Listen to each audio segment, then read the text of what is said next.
Alright, so how about a back to basics video that doesn't involve the whiteboard? We're just going to have a nice close-up of the oscilloscope and a circuit that you've probably recognized from previous videos.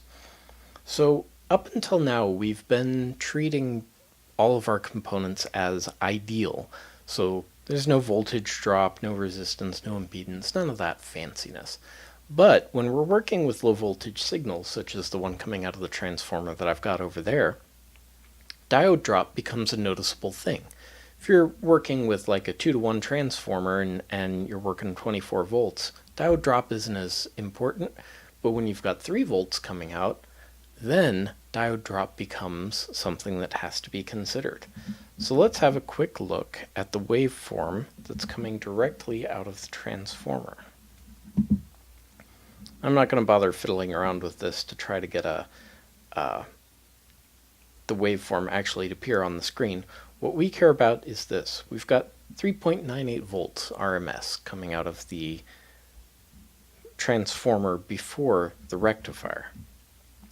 Now let's have a quick look at what happens after the rectifier with a load. We've got 2.8-ish volts RMS. And that's because we're dropping about 1.4 volts across those diodes on each half of the waveform, on the positive and negative sides of the waveform. So when you're working with low voltages, you have to take diode drop into consideration when you're working with a rectifier. And just because I know somebody is going to ask in the comments, yes, you can make a rectifier using LEDs. So give me just a second here, and I will demonstrate the bridge rectifier using LEDs. We're just going to quickly change up our setup here. So that one's going to go there.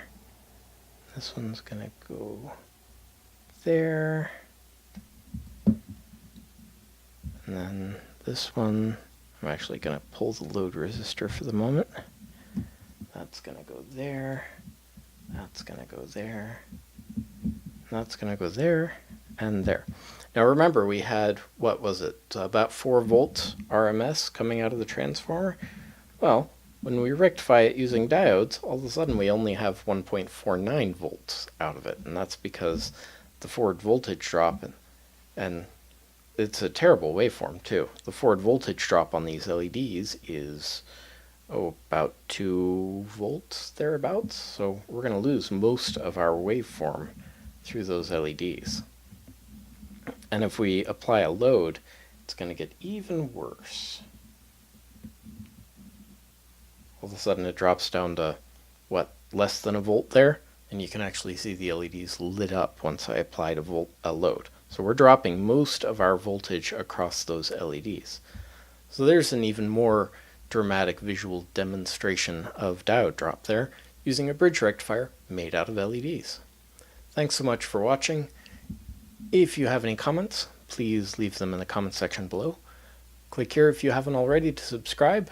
Right over here will be a video that YouTube thinks you'll find interesting.